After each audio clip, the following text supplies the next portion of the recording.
Kody Brown thought he could keep his secrets buried forever. He thought that if he maintained the cameras in his own hands, dictated the interviews and dictated the narrative, nobody would ever truly know the man behind the groomed television show facade. He thought the world would only observe what he wanted them to observe. The loving father, the committed husband, the man fighting plural marriage in the face of adversity. But then Christine and Janelle said something. They opted to speak up. And what they said shook not only Kody but the whole Sister Wives universe to its core. It started in an interview meant to be tranquil, measured, and reflective. The cameras were rolling, the questions were bland, and the atmosphere was quotidian. But Christine, her voice firm, leaned forward and said something no one expected. It wasn't about devotion, it was about control, and we all know it. The silence in the room was deafening. Even the interviewer, more used to hard reality show confessions, paused. And then Janelle added her bit, her tone frigid but objective. We were part of a system that kept secrets. And Kody's biggest secret. It is one he has tried to hide for decades. Those words hung like lightning. The kind of moment that doesn't get on the front page. It changes the story for all eternity. Kody had always been the narrator, positioning himself as the benighted patriarch. But now, the very women who had lived it, who had sacrificed their lives to him, were rewriting history. One devastating truth at a time. And what they revealed next left everyone, including Kody, utterly speechless. It wasn't petty. It wasn't confusing. It wasn't the type of thing you could swat away. It was precise, surgical, and it targeted the center of everything Kody had worked to create on reality television, his image as the fair, loving father. Christine and Janelle had waited so long. Years of compromise, years of enduring family drama, years of maintaining peace at the cost of their own silence. But those days were finished. They had sat through the pattern, recognized the manipulation, and now they were ready to call it out, in person and in full detail, so everybody could witness. The air was electric. Every syllable mattered. Every silence meant something. The silence between their admissions was tortured, echoing over the television and into living rooms across the country. This was not just a family argument on television, this was a reckoning. And as Kody sat there, trying to keep pace with what was transpiring, you could see it in his eyes. The man who thought he was in charge of everything was learning, maybe for the first time in his life, that he had misjudged the women who understood him best. But this was only just the beginning. The story Christine and Janelle were about to tell would not only tell Kody's secret, it would tell the system he had established, the choices he had made, and the consequences he had tried to keep hidden. And it would lead the audience to ask if everything they thought they knew about the family was accurate. To understand why Christine and Janelle's testimony rang out so clearly, we must turn back the clock. This is more than a story of one instant. It is a narrative of decades worth of choices, routines, and deception that were bubbling just beneath the surface of what television viewers saw. Kody Brown was never just a father or a husband. He was the creator of a complex, multi-layered family system. 4 wives, 18 children, infinite dynamics, each a delicate balance. And on the outside, it appeared to be a system of compromise, loyalty, and equity. But in reality, as Christine and Janelle now reveal, it was so far removed from what the cameras captured. Christine was the silent observer for years. She was the wife who always kept her head down, who fought to balance the constant pull between duty and desire. She advocated for the family publicly. She managed her children's lives, and she maintained tactful harmony in a home filled with arguing personalities. But behind closed doors, she saw things that the audience never did. She saw favoritisms. She saw manipulations disguised as love, and she saw a husband who claimed he was fighting for the family, yet was purposefully choosing who received his attention and who did not. Janelle, too, had had her own front-row seat to the dysfunction. She had always been louder, more confrontational, more apt to speak out of turn, but even she knew limits. She had tried to intervene, to oil slicks to maintain appearances for the kids' benefit, but eventually what she was witnessing was more than she could ignore. It wasn't so much about who was receiving more attention or who had the bigger house. It was deeper. Christine and Janelle began to notice a pattern occurring. Kody's choices always trumped control over connection. Choices were made that seemed like devotion to one wife but kept others on the outside, unheard and underappreciated. The children were impacted too, even if they didn't always have the words to express it. And then the secrets, the things that Kody didn't want anyone but the family to ever know. Financial decisions that were seemingly equitable but benefited a select group. Personal loyalties disguising themselves as religious or moral cover. Phases of emotional manipulation that weren't on camera but plain to the folks living them. These weren't insignificant oversights. They were deliberate choices that had shaped the reality of the family, and Christine and Janelle had lived in the eye of the storm. Over the years, viewers had speculated, people in the audience perceived subtle hints on screen, the silent gazing, the hushed huddling, the occasional tension that was unexplainable. But nobody knew it all, except now. Christine and Janelle's decision to speak up wasn't spontaneous. It was the end result of many years of self-reflection, of struggling with what had happened, and of realizing that the image Kody had projected to the world wasn't real. And the key thing to realize here is that when Christine and Janelle decided to expose Kody's secret, it wasn't only a defiant act. It was a liberating act. They weren't trying to make a point. They weren't looking for sympathy. They were setting forth the truth as they'd lived it, in all its intricacy, all its hurt, and all its consequences. But even with all that context, no one, not even Kody, was prepared for how deep what they were about to say was going to be. Then comes the reveal, the hidden truth, and the moment when the well-guarded image of Kody Brown begins disintegrating in front of their very eyes. The room was quiet with Christine taking a deep breath. All cameras, all microphones, all eyes were on her. She had spent years holding back, carefully weighing her words, and now there was no holding back. "Kody," she began, her voice steady but charged with emotion. "The truth is that you've never shared equally with all of us. Not in attention, not in love, not in accountability. You've created a hierarchy, and we've all been living in it without being able to say anything." For years, viewers had watched Kody carefully craft his image, the devoted father, the fair husband, the man caught in the impossible dynamics of plural marriage. But Christine's words cut through that illusion like a knife. Janelle leaned in next, her tone precise and deliberate. "What Christine is saying is the truth.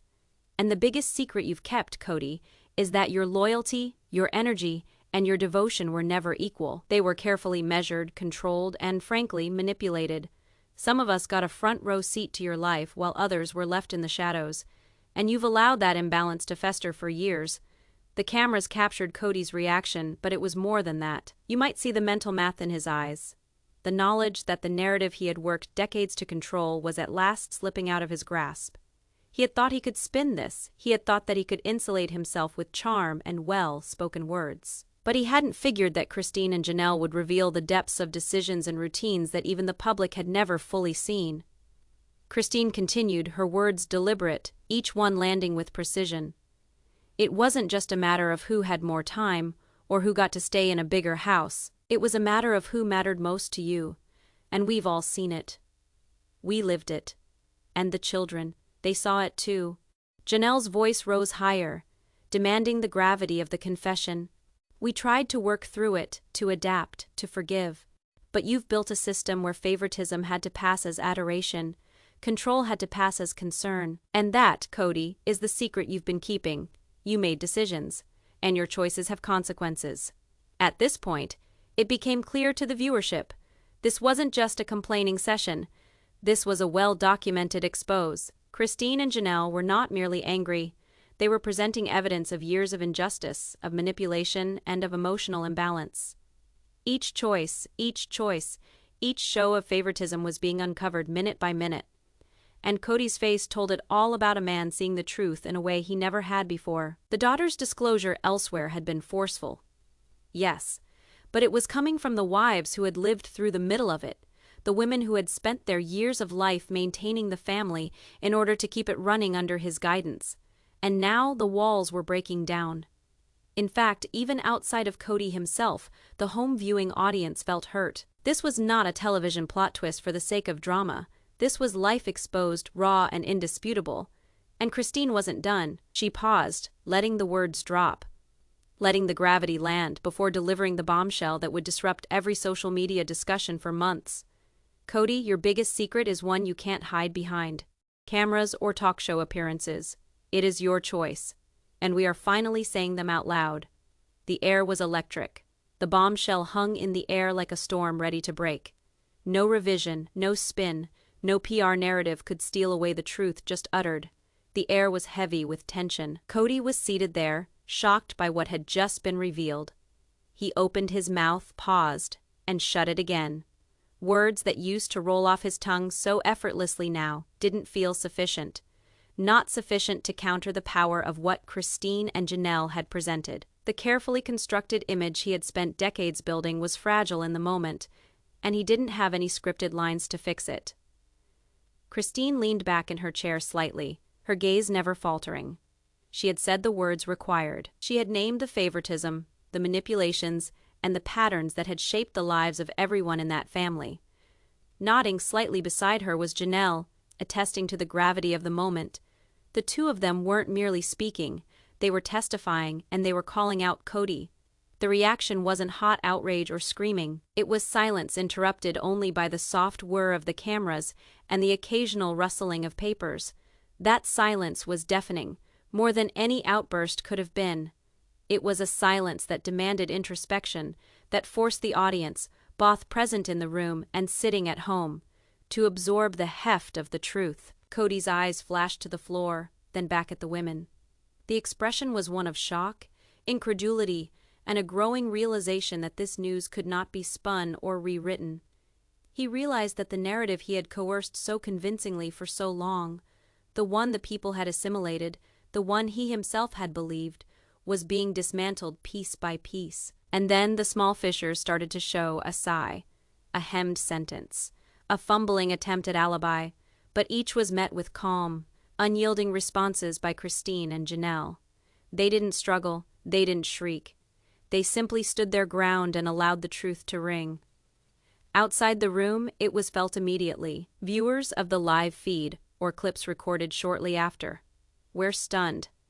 Classic show veterans had always sensed tension, had witnessed favoritism covertly exhibited, and had speculated about unseen truths. But seeing it declared so assertively by Christine and Janelle themselves gave a visceral sense of reality. Social media burst into life, comment sections filled with reaction, shock, agreement, incredulity, and relief in most cases that finally someone had spoken out. At the same time, within the family itself, the backlash began to radiate outwards. Children, siblings, and even distant relatives who had been keeping their mouths shut for years now began questioning everything they had ever been told. The armor Kody had built up over years was taken away, and the habits and patterns that had been difficult to confront directly were laid bare. And yet, in the act of this revelation, there could be no denying a basic shifting of power. For years, Kody had been the center, the one whose word ruled family legend, whose interpretations of life were accepted as truth. But with Christine and Janelle coming forward, all of that turned around overnight. The silenced, marginalized, and eclipsed women were now the truth tellers. They had taken back their voices, and with them, they had demanded accountability. As the cameras continued to roll, Kody attempted to counter, but it was weak, uncertain, and obviously lacking the strength of spirit that had defined his on-camera self. He had confronted a truth that could not be negotiated away or kept at bay. And Christine and Janelle, attuned to the power of language, let the silence speak for another moment, emphasizing the gravity of what had just occurred. This was not just an awkward standoff. It was a watershed. For Kody, it was the moment of recognition that no charm, narrative control, or reality television construction could shield him from the consequences of his choices. For Janelle and Christine, it was liberty. The day they broke into the realm of truth, tellers, and finally disclosed what had been in the shadows for so long. To understand fully why Christine and Janelle's revelations were so destructive, we need to consider the years that culminated in this day. Kody Brown recently was not just a husband or father, but a family dynamics tactician, often deciding more about control than equity, influence than connection. And while many of those choices were subtle, their impact echoed across all relationships, shaping the lives of wives and children as well. Christine had often been the quiet peacemaker, the one weighing things in ways no one else could. She noticed right away how some wives and kids seemed to be getting preferential treatment, whether it was attention, privilege, or approval from Kody. She wrote it off initially. Maybe it was logistics, she'd say to herself. Maybe it was personality differences. Maybe he just wasn't aware of the disparity. But with time, the patterns became inescapable. Janelle, on the other hand, spoke up more often questioning decisions that were viewed as discriminatory or unfair. She observed how Kody would heap praise or affection on some, and minimize or demote the efforts and feelings of others. The backhanded favoritism grew into an unspoken pecking order, one that set who did or didn't feel valued, who did or didn't feel seen, and who did or didn't feel overlooked in the family power structure. It wasn't just attention emotionally. Christine and Janelle noticed how this favoritism affected opportunities, responsibilities, and even where one lived. Choices that seemed innocuous to the outside world, whose larger bedroom, whose vacations with Kody on holidays, who received more backup, were actually pieces of a larger puzzle. Over time, these choices reinforced the notion, both internally and externally, that some members were more significant than others. The children were not naive. Others internalized the favoritism, learning to compete for Kody's attention, while others self-protected from repeated feelings of being ignored. Sibling relationships became distorted. Rivalries, which might have been typical childhood tension, were amplified by the uneven treatment they witnessed daily. To the marginalized, it created a perpetual sense of lack. To the affluent, it created an entitlement that was hard to reconcile with reality. Christine and Janelle bore the majority of coping with those dynamics. They were to negotiate tensions, balance conflicts, and maintain peace while silently observing the imbalances. They carried that burden for years, storing away their own frustration and pain within themselves, so that they could maintain the family's public facade. Kody's emotional labor was multiplied by his tendency to spin his choices as love. On camera, he presented himself as the tough protector dad, the fair husband, the sacrificially hard leader for the good of the family. But behind the closed doors, Christine and Janelle witnessed the manipulation. How control was disguised as concern, how selective attention was dressed up as doing what is best, and how dissent was also discouragement in subtle form. Along the way, this had root-level consequences. Children grew up with broken concepts of love, loyalty, and justice. The wives were trapped in a system where to disagree could result in backlash or ostracism. Even the most dominant family members began internalizing doubt or guilt, questioning themselves or their instincts because they had been consistently diminished. Christine and Janelle's decision to finally speak up wasn't about talking up, it was about breaking a pattern that had persisted for years. They were asserting control over their own lives, speaking truth about the silenced realities, and illuminating the children and the readership. By highlighting favoritism and domination, they were not only criticizing Kody, but they were shining light on the societal ills which had been long present but not previously mentioned. But even with the exposure, the story was far from done. The patterns, the choices, the emotional implications, there were depths still to be unraveled. The viewers had only just started to understand how deeply the secrets had been buried beneath Kody's elegantly crafted public persona. Christine and Janelle were going to reveal more layers, revealing truths that no one else had felt brave enough to speak out about before. Christine and Janelle didn't speak in abstractions. They began to detail specific examples, events, decisions, and routines that illustrated Kody's favoritism and the dynamics that had ruled the family for years. Each example was chosen with caution, painting a picture of a man whose choices had consequences that lasted for years and cameras never captured. Christine began with financial and practical choices. It wasn't subtle if you were paying attention, she said. Children got more opportunities at school, at travel, at activities. Some got priority for family events, and some, well, they were politely left out. And the reason was always dressed in reasons, in religion, in pragmatism. But we knew what it really was. Some people were more significant, and some were less significant. Janelle added to this, talking of specific family holidays. Remember the holidays we went to Vegas or Flagstaff? The children who were allowed to go, the rooms they were assigned, the extra special attention. They were never incidental. It was all orchestrated. It was never all for the family. It was always this person because of this. And that was the first time the children began to understand that life wasn't fair to everyone. We could almost feel the weight of these moments.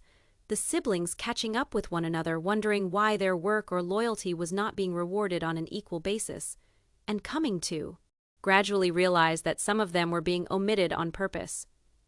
Christine continued with the emotional side, the one that viewers barely ever got to see. It wasn't merely about physical things. Kody's time, his participation, his support, it was measured. He'd sit for hours with one child working on homework or taking him through a bad spot while the others worked on their own. And when the neglected ones complained or insisted on attention, they were reminded to be grateful, to take things for what they are, or worse, told that they were being too sensitive. Janelle's case hit particularly hard. Even in the marriage, favoritism was evident. There have been moments when Kody prioritized one wife's needs over others. Living arrangements, schedules, support systems. It was so subtle at first, but the impact on us was incremental. It wasn't just unfair, it created tension, resentment, and a lingering imbalance in the emotional atmosphere of the family. The most jarring revelations were when Christine and Janelle discussed the ripple effects on the children. The kids who were neglected became quiet. Some internalized their pain. Others acted out. They didn't really know why they were being treated differently, but they felt it, and that perception stayed with them. Sometimes conscious, most of the time not, for years. Janelle pointed out how this favoritism extended beyond what could be seen on television. Reality. Television showed us living in what seemed like a well-balanced, happy family. But the cameras didn't show us the choices that were made off camera. Who could talk openly? Who could socialize with Kody? Who got permission and praise? These were the real tests of favoritism. And we did live it. The children did live it. And now it is finally being called by name Christine. And Janelle's writing style was like that of their arch, nemesis, precise, emotionally charged, and intimate. Every example that they used was chosen not for sensationalism, but to show a consistent pattern to prove that Kody's favoritism was not a one-time error.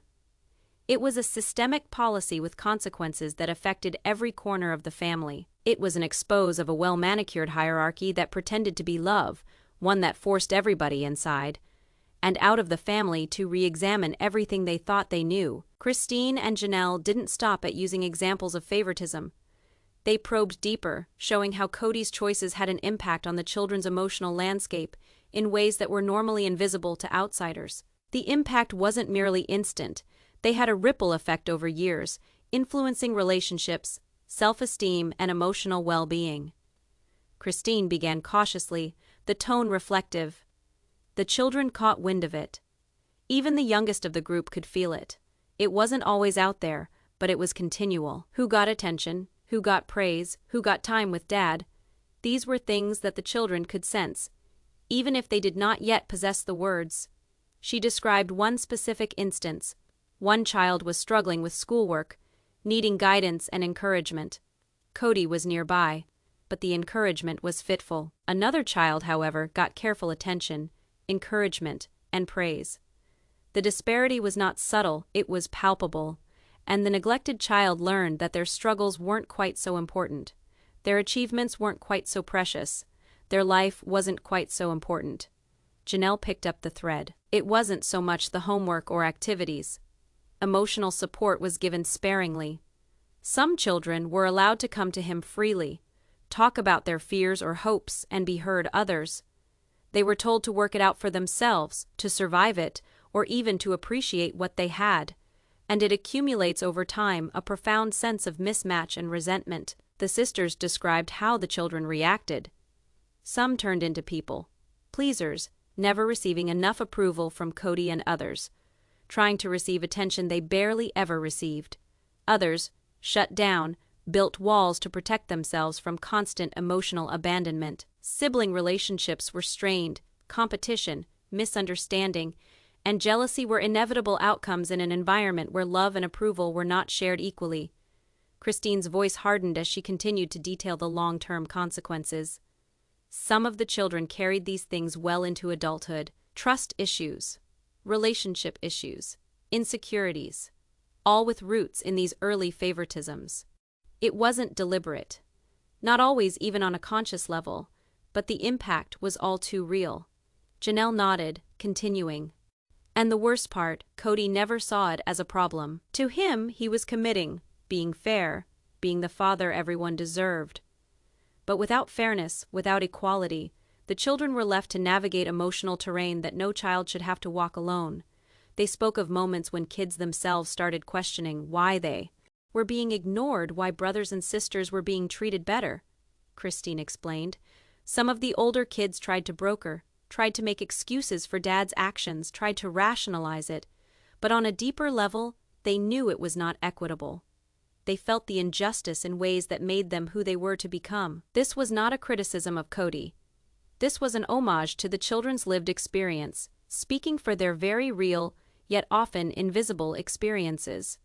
Christine and Janelle placed these insights not in judgment of the children's struggles, but in revelation of the habits that had gone unaddressed for decades. By presenting these anecdotes in deep human context, they illustrated how Kody's favoritism was not a harmless quirk.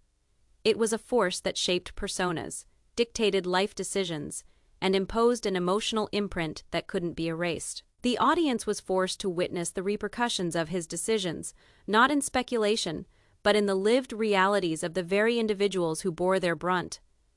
The setting was constructed. The favoritism had been exposed. The children's emotional breakdown was laid bare, and now it was the turn of Christine and Janelle to move to the next level, the manipulation, excuses, and rationalizations used by Kody to cover up the truth, the way he was able to maintain control of the family narrative despite its damage. Christine and Janelle moved from talking about the effects of favoritism to unveiling the ways Kody used to continue it.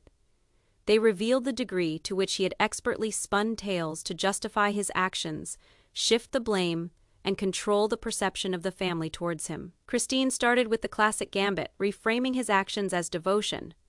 Kody always framed his favoritism as proof of how much he cared. If he spent more time with one child or one wife, it was devotion, not neglect. If he chose one over the other, it was out of protection, not prejudice. And we all thought that one for years because it was logical, but it was manipulation. Janelle put her own twist on it. He would use religious or moral justification as a cloak. Choices clearly favoring one individual were dressed up as spiritual direction or practical necessity. When we questioned, we were reminded of duty, religion, or duty to the clan. Doubt or criticism was then a moral failing rather than an accurate assessment. Christine leaned forward, her voice calm but acerbic. And he didn't stop short at excuse-making. He would rewrite history. Times when he was openly neglectful or played favorites were retold as stories of sacrifice, hard choices, or misread motives. He was made the narrator of a story where he would always be the hero, and anyone that stood against that were portrayed as unjust, resentful, or unappreciative. Janelle highlighted the effect on children. When kids observed these patterns repeatedly, they began wondering if they were the issue. Were they simply being too sensitive? Kody's justifications created a psychological maze in which the truth was buried under layers of argument that appeared rational but were deceptively false. Apart from that, the sisters explained how Kody employed guilt as a weapon. Christine described, "He made us feel bad about feeling frustrated or disappointed. He reminded us of things he said he had sacrificed, how much he had given in order to preserve harmony. That guilt kept all of us silent, compliant, and terrified to battle the imbalance directly." Janelle continued, connecting the manipulations to the public persona. On television, Kody was always calculated, always rational, always the devoted father and husband. But behind closed doors, those tales concealed a control, by manipulation plan. He maintained dominance by constructing the reality, and those who were capable of seeing the patterns had to negotiate both the reality and the one he wanted everyone to believe. Christine boiled it down. His manipulations weren't always obvious, but they were persistent, consistent, and effective. They affected our behavior, the children's behavior, and the family dynamic as a whole, and they allowed him to maintain the illusion of fairness while creating a pecking order that benefited him strategically. In exposing these instances of manipulation, Christine and Janelle were doing more than talking in vignettes. They were providing a blueprint of how favoritism and manipulation intersected to create long-term impacts. They were showing how the problem wasn't random mistakes or miscommunications. It was intentional, sustained, and systematic. The impact of this segment was immediate.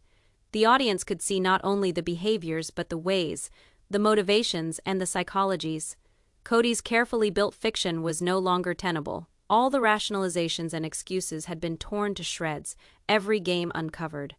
And when Christine and Janelle laid bare those patterns, it became clear this epiphany wasn't solely in the past. It was a threat of the continued power of unchecked favoritism and control, and an announcement that the family was taking back their voice, their story, and their truth. Speaking out had not been easy for Janelle and Christine. For years, they had jostled in the complicated reality of plural marriage, balancing love, loyalty, and duty as they grappled with the silent burden of Kody's favoritism and manipulation. But now, in front of the cameras and the public, they both undertook a transformation that took years in the making, a regained voice, strength, and perspective. Christine spoke first, her voice reflective but firm. For years I shut down. I rationalized Kody's behavior, made excuses when we fought, and I carried the burden of maintaining peace. I thought by maintaining peace, I was keeping everyone safe, but actually, I was arguing for the system within which inequality and manipulation could thrive. Janelle nodded and continued. I wrestled with inner conflict all the time. One part of me loved this family. The other part saw the unfairness, the neglect, the emotional cost of favoritism.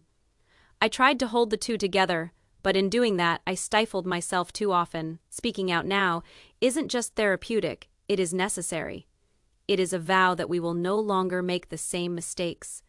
Theirs was not a revolution of rage or retaliation. Theirs was one of transparency and responsibility. Christine explained, this is about reclaiming our stories, claiming what was done, and creating transparency for the children. They need to know that imbalance, favoritism, and manipulation have names, and those names are valuable. They deserve the truth. Janelle emphasized how this transformation worked for the kids' benefit specifically. When we tell the truth, we're not just confronting Kody, we're giving the children a template for making sense of their own lives. They can see patterns, learn why certain choices were made, and decouple their self-esteem from favoritism they experienced. That is empowering. That is healing. The sisters also acknowledged the cost personally, Christine said. It is terrifying. There is an openness to unveiling truths that have been hidden for decades.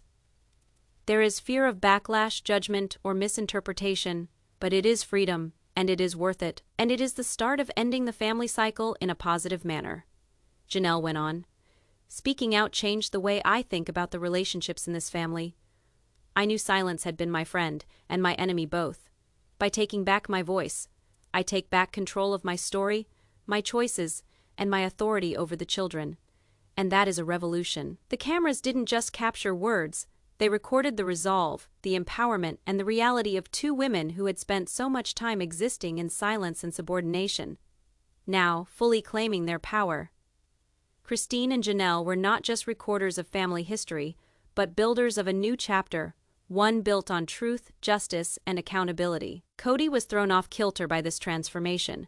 The women who previously went out of their way to accommodate his choices, smoothed over disputes, and rationalized disparities were now speaking up clearly, unapologetically, and on purpose. He was confronted not only with accusations, but with the inevitable evidence of their maturity and definition. And for the children, this shift was more than symbolic. It represented a transition away from authority, point of view, and shelter. The women who had long carried the emotional weight were now empowering the next generation to watch, understand, and learn from the dynamics of the past. Christine and Janelle were no longer characters in Kody's narrative. They were shaping it. Their voices, once silenced, now carried weight, power, and discernment that could no longer be overlooked. The tension in the room was palpable, charged with expectation. Kody had listened to Christine and Janelle for weeks, rehearsing retorts, practicing justifications, fabricating excuses, but nothing could prepare him for the moment that their words hit with full force. Deliberately constructed, undeniable, relentless. Christine's voice cut through the quiet.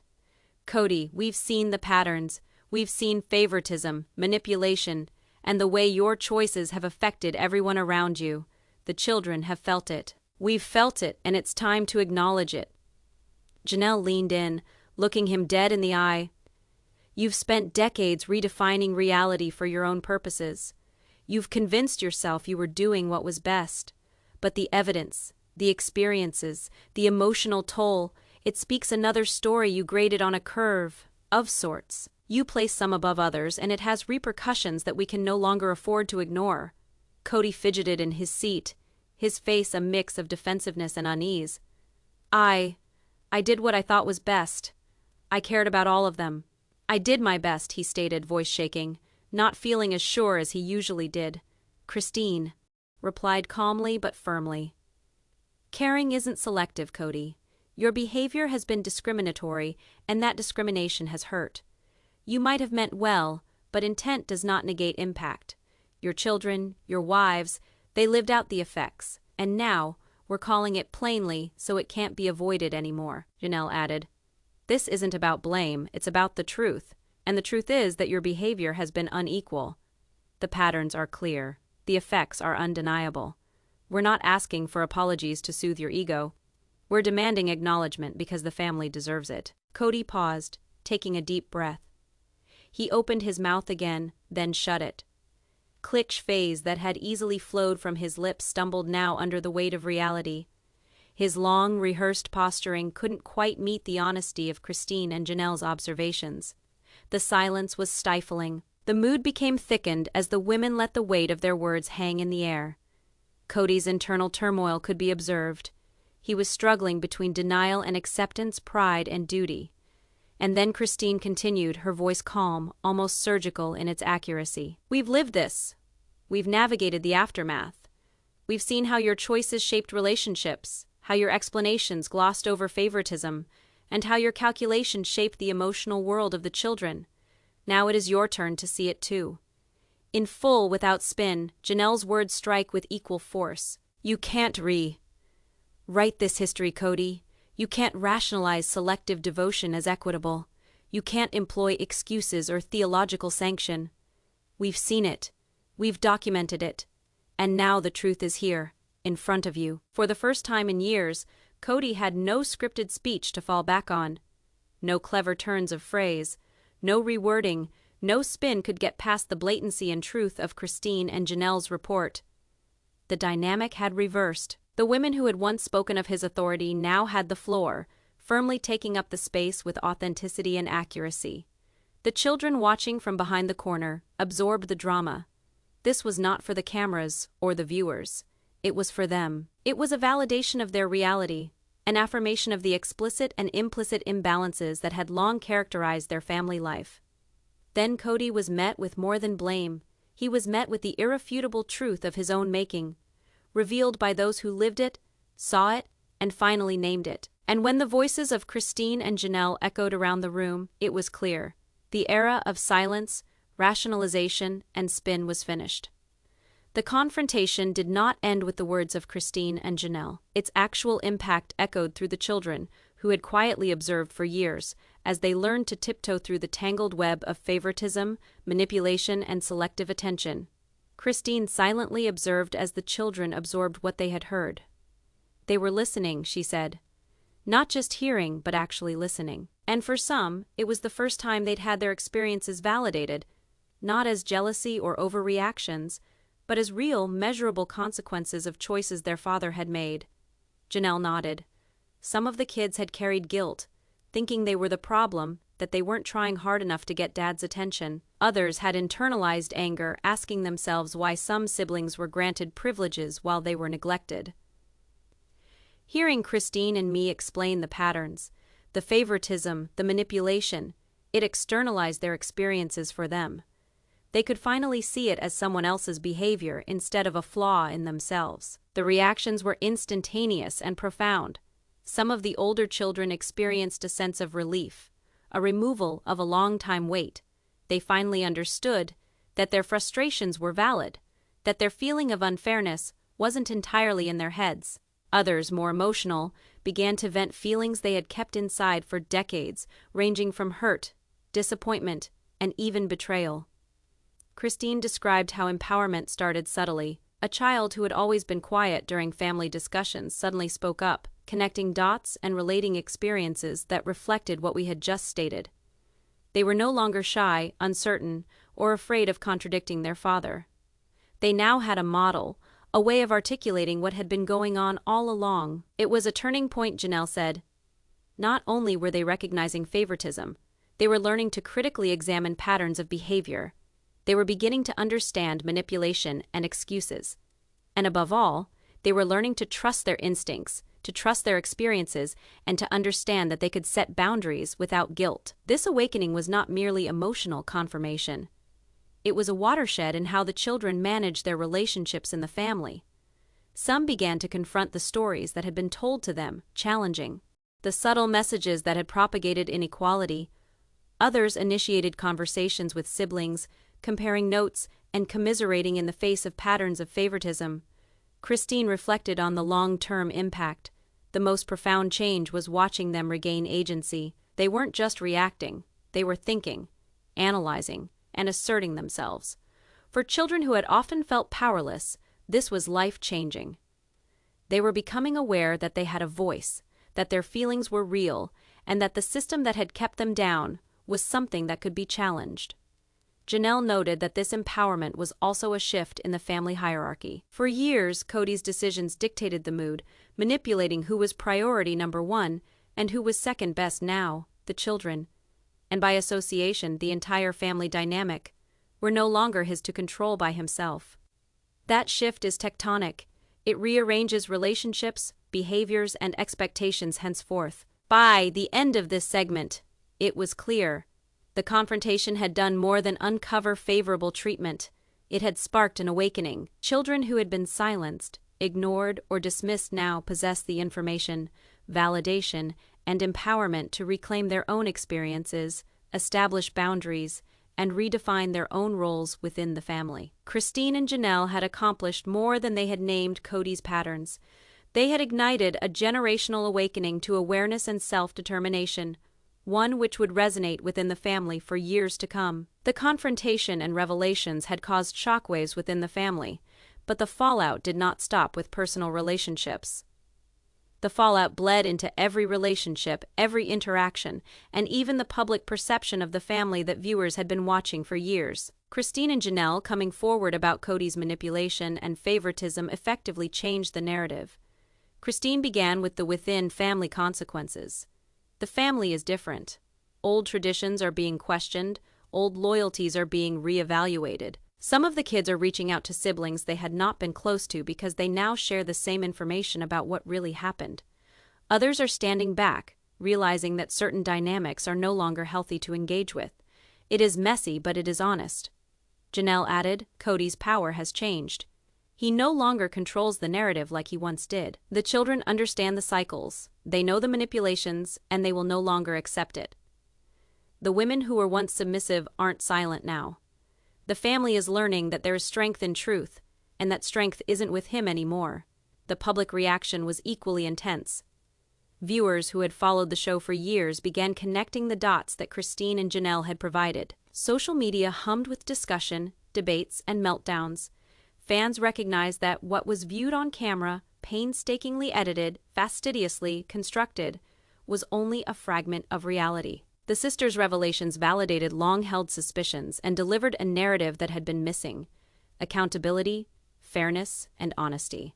Christine reflected on the broader significance. People outside the family now understand that favoritism and manipulation aren't abstract concepts. They're real behaviors with tangible consequences, impacting emotional well-being, sibling relationships, and adult perspectives. By naming these patterns, we're contributing not just to our family's healing, but to a conversation about family dynamics that resonates far beyond our household. Janelle addressed the ongoing impact. This exposure is a catalyst. Kody can no longer remain in secrecy or denial. He has to endure the consequences of his actions, both within the family and publicly. And the children have been granted the strength to take back their own narrative, to say no to participating in unhealthy dynamics, and to set boundaries that protect their health. The sisters concluded by highlighting the new chapter the family could enter, if they chose. Healing is possible, but it requires honesty, accountability, and a willingness to confront uncomfortable truths," Christine said. "We're setting the stage for that possibility by speaking out, by naming the patterns, and by supporting the children as they reclaim their voices." Janelle went on, "This is not punishment. This is clarity and growth. This is changing the dynamics. So decisions moving forward are made with fairness, transparency, and respect. This is breaking cycles that have caused harm for decades, and this is equipping the next generation to be able to navigate life without being held hostage to injustices of the past." By the time it was finished, it was obvious that Christine and Janelle's courage had ignited change that could not be reversed. Kody's secrets were out, favoritism was called out, and manipulation revealed.